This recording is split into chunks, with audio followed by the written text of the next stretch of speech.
SSA1, eu sou Rosângela Martins, de Biologia.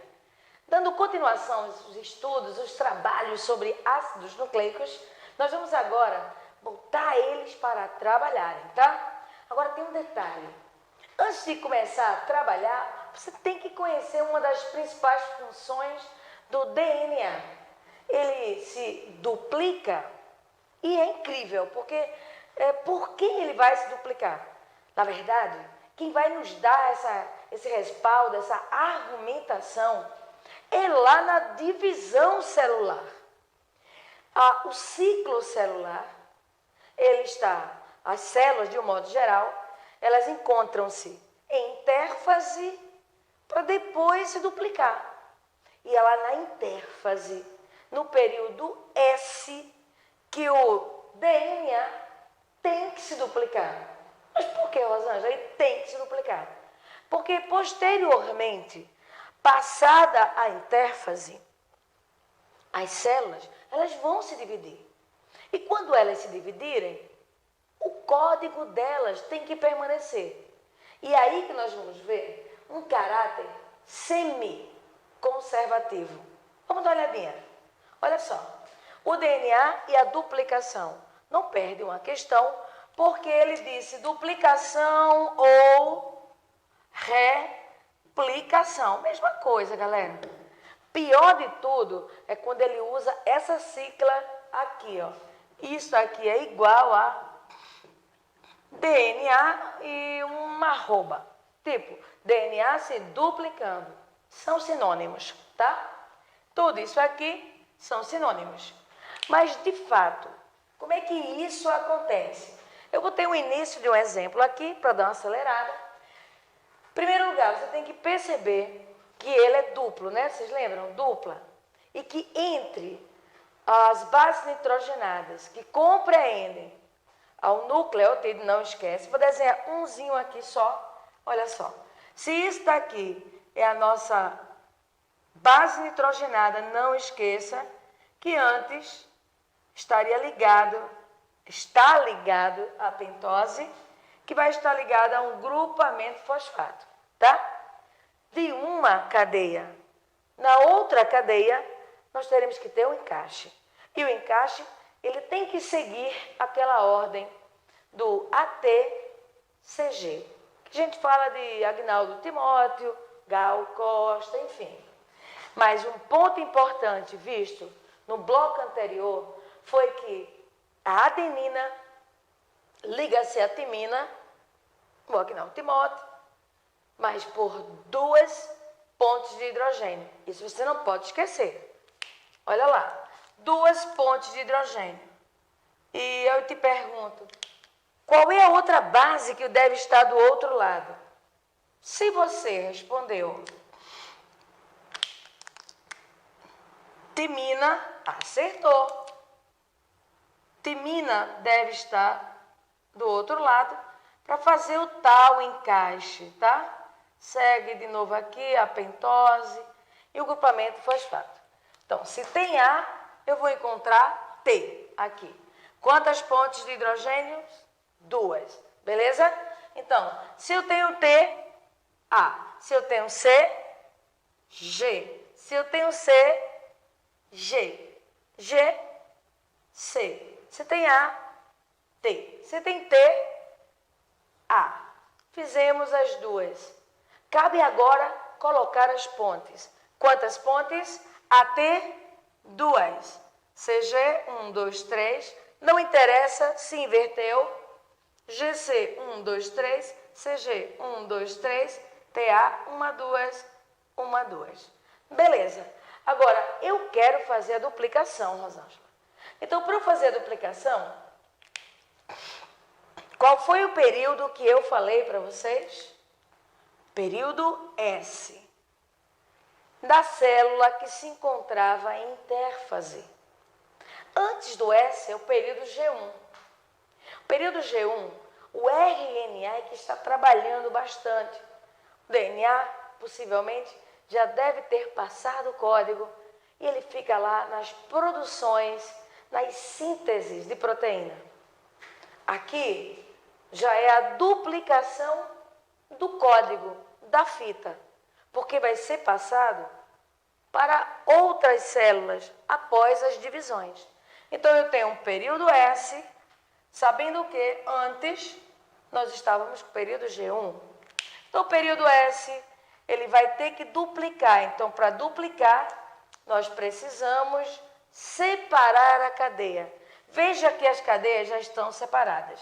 Eu posso até dizer que essa é uma cadeia 1 e essa é uma cadeia 2. Ou fita 1, fita 2. Fita 1, fita 2. Ainda preso lá em cima por 3 pontozinhos, 3 bases, 3 nucleotídeos.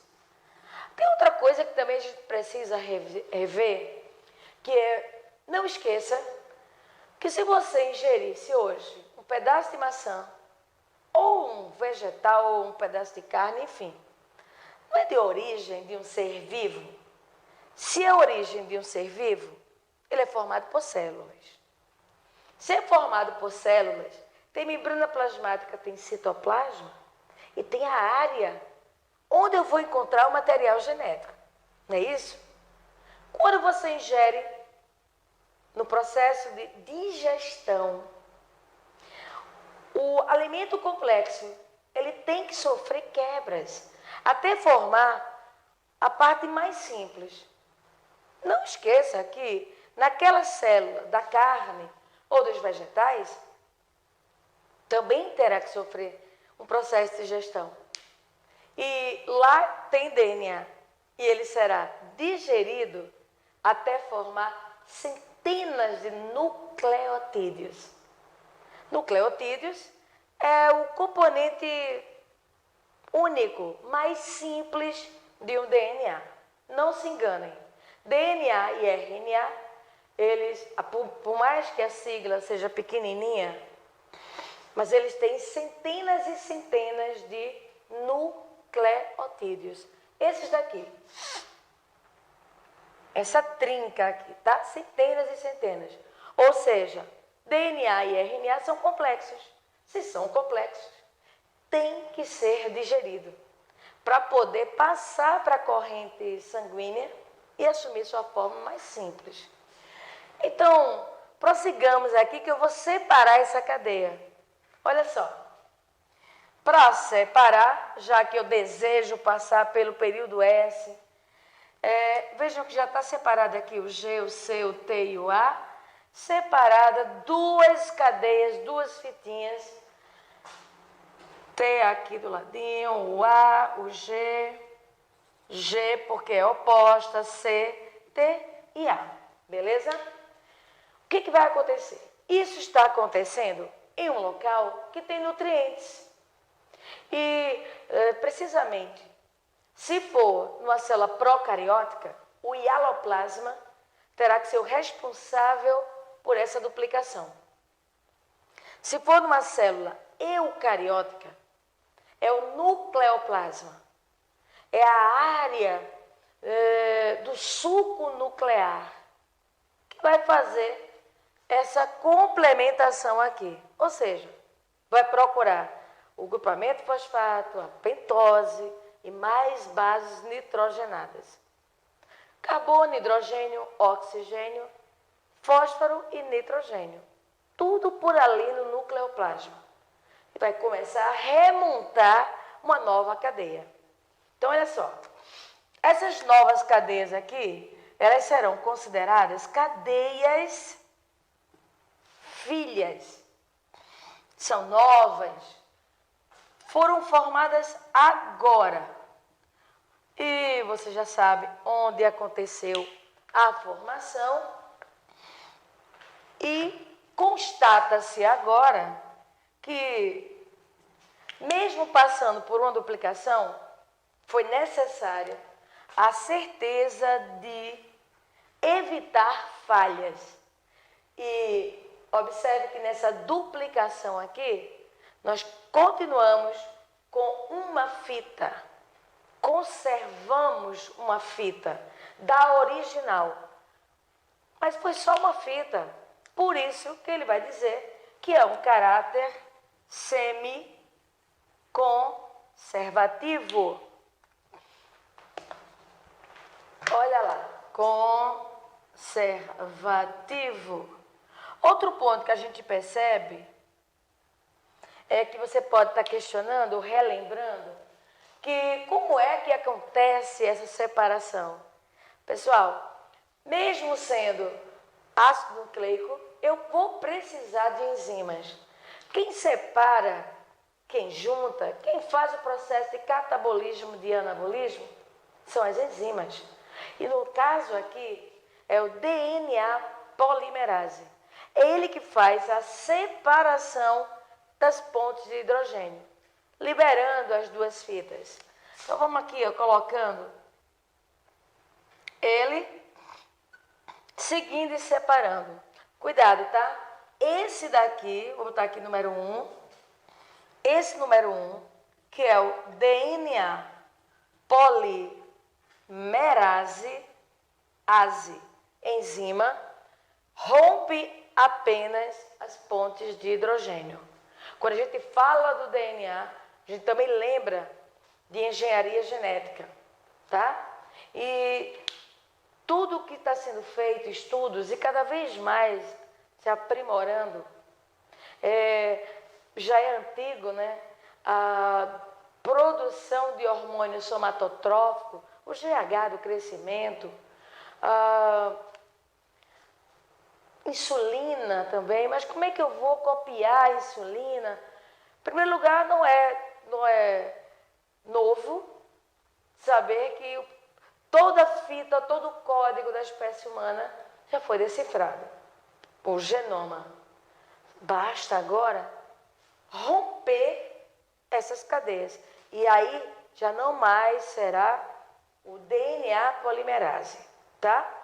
Quando for para cortar cadeia e não pontes, já é um outro tipo de enzima. O que é que eu estou falando? Se eu quisesse separar aqui, ó, romper esse pedaço da fita, eu não vou usar o DNA polimerase. Eu não terei também a presença do RNA polimerase. Aqui eu vou ter as enzimas de restrição. Tá? Então, ali eu poderia cortar e fazer replicar, principalmente em organismos mais simples, do tipo procarionte. Agora, vê só, dupliquei e eu preciso agora seguir o caminho com as células novas, já estão duplicadas. Só que para isso, a célula vai precisar de nutrientes, de componentes para ela se estruturar. Então, eu preciso dos RNAs agora, tá? Nós vamos fazer uma duplicação novamente, mais simples. Vamos transcrever e traduzir. Só que agora entra DNA e os 3 RNAs. Olha só, de forma prática, para você detonar nas questões, primeiro você tem que entender que o seu trabalho, ele pode estar acontecendo aonde? Identifique se é uma célula procariótica ou eucariótica. Nesse caso aqui, ela é eucariótica. Por que eucariótica? Porque ela tem a presença desta segunda membrana, chamada de cariomembrana, ou membrana nuclear ou carioteca. E ali dentro, vamos colocar o DNA. Olha só, gente, é importante que a gente saiba que ele pode perguntar para você, olha, onde fica o DNA das células eucarióticas?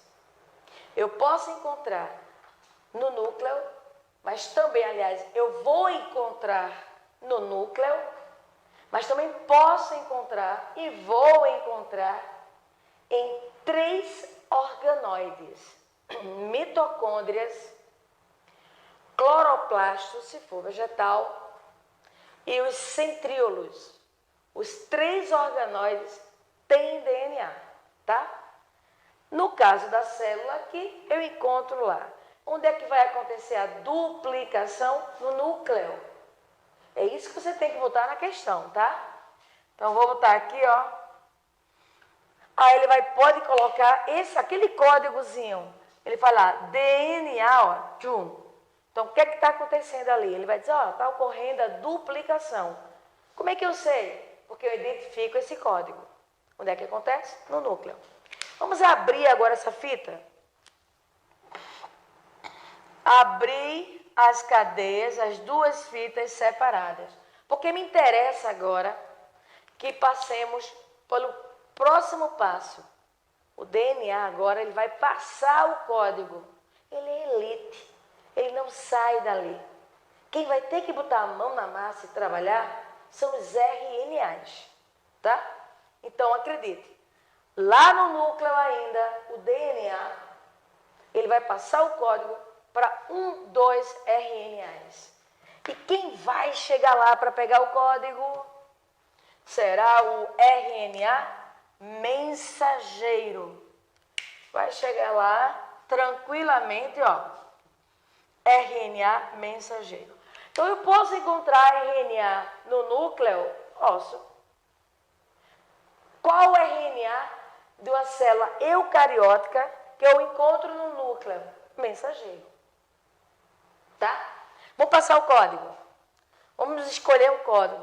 Vamos inventar aqui ATT, CCG, enfim.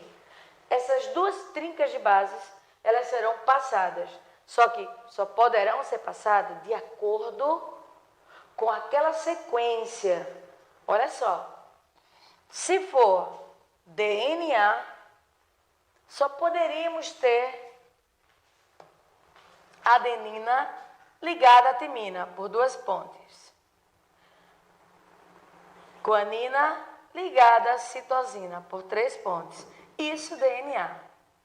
Aparece a timina, não esquece. Se for com o RNA, eu terei adenina ligada à uracila, uracil, tá? Não aparece o T. G, 1, 2, 3, C, ou vice-versa. Então, não pode ali. É uma exigência, não pode ter timina. Logo, se eu tenho A, eu não posso ter T, vou colocar U. Mas isso não impede de que se tem A, venha o... Se tem T, venha o A. Se tem T, venha o A. Isso não impede dessa passagem. C, G, C, G. E se tem G, C. Passei o código. Qual o nome desse processo? E onde ele aconteceu? O nome é transcrição. E numa célula eucariótica, aconteceu no núcleo da célula. Vou colocar aqui o processo. Esse aqui é o número 1, que a gente viu. Aconteceu a duplicação. A duplicação acontece DNA com DNA. Esse aqui agora é a transcrição. Transcrição vai acontecer DNA com ou para o RNA, mensageiro. Beleza? A gente conversando aqui, o RNA já saiu, já está no citoplasma. Porque ele agora, ele está prontinho, o desejo é que ocorra a terceiro processo, que ele é chamado de tradução. Onde acontece a tradução? No citoplasma.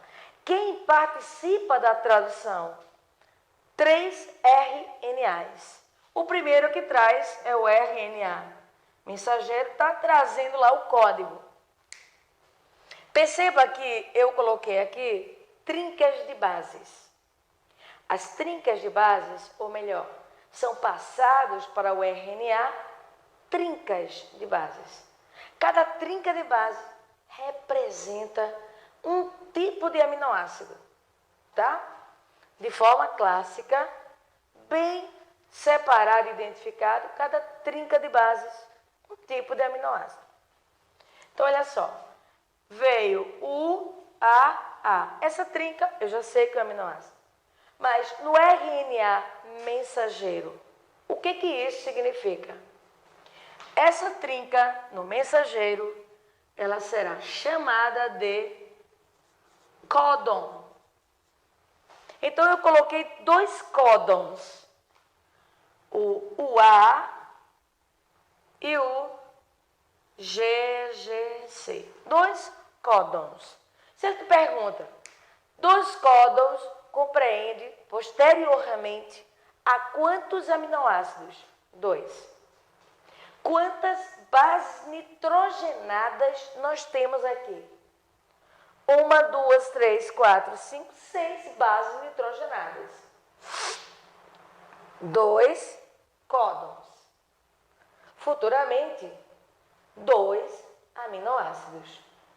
Mas vai parar por aí, Rosângela? Não. Entra em cena agora o segundo RNA. O segundo RNA, ele está na área aqui, ó, na área do citoplasma, e é ele o encarregado, ó, tá ele aqui. E ele é o encarregado de transportar os aminoácidos. Só que não é qualquer aminoácido. Tem que ser o aminoácido que se encaixe perfeitamente com o códon. Por quê? Porque ele está carregando um anticódon. Então, dá uma sacada aqui, ó. Ele com anticódon. Qual é o anticódon que se encaixaria aqui perfeitamente? AUU. Ele traria aqui esse anticódon. Ó, Rosângela, esse anticódon compreende o que mesmo? Um aminoácido. Mas você não disse que era um aminoácido? Esse é o código. Mas quem traz e carrega o aminoácido é o RNA transportador ou de transferência. Ele está trazendo, vamos colocar aqui um aminoácido 1, que tem esse seguinte representação.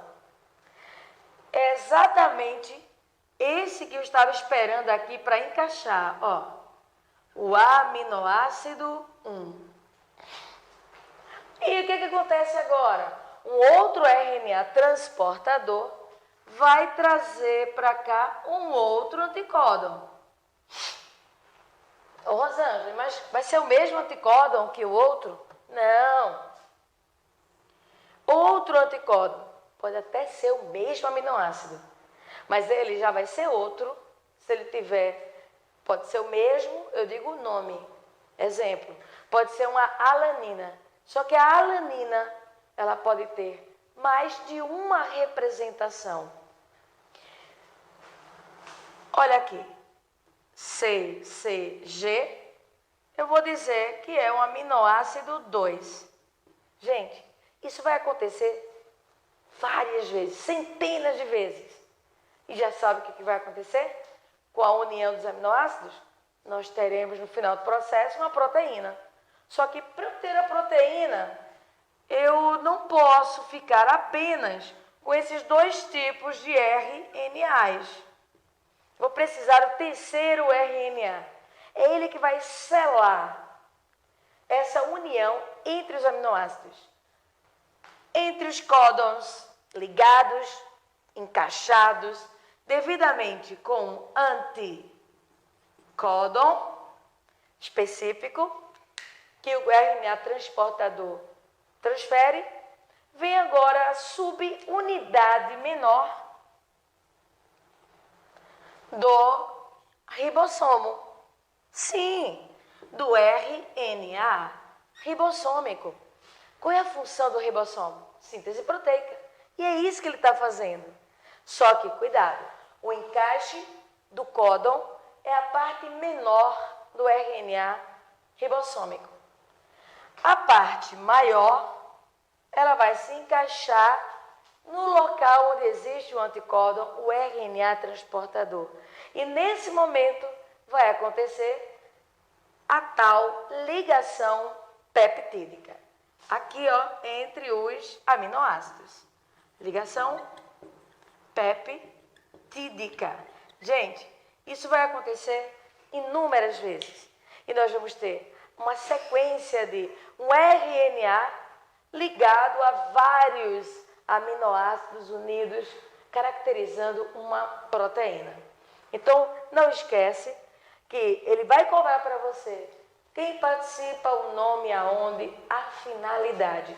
Deixa eu só mostrar aqui uma imagem, tá? Isso aqui é muito importante, a sequência. Olha como é que fica no finalzinho.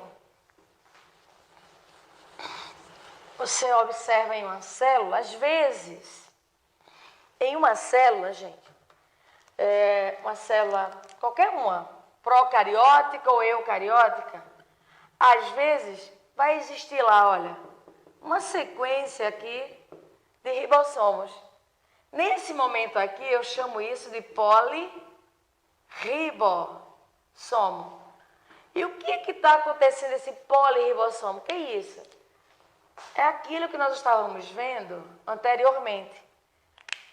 Com certeza, ele está diante de uma fita de RNA e vários ribossomos, RNAs ribossômicos, fazendo o quê? Fazendo a tradução. O último ponto, quando juntam-se os 3 RNAs, é chamado de tradução. E nessa tradução, ele vai lendo e vai criando aqui, ó, a sequência de aminoácidos, reticências, formando uma proteína. Beleza? Então, pessoal, só vai agora para os exercícios e colocar em prática. Não esquece, a diferença entre eles é a função e o momento que nós vemos da síntese proteica. Primeiro, DNA com DNA, duplicação, DNA para o RNA mensageiro, transcrição, e lá no citoplasma, os 3 RNAs trabalhando, tradução. Até o próximo encontro.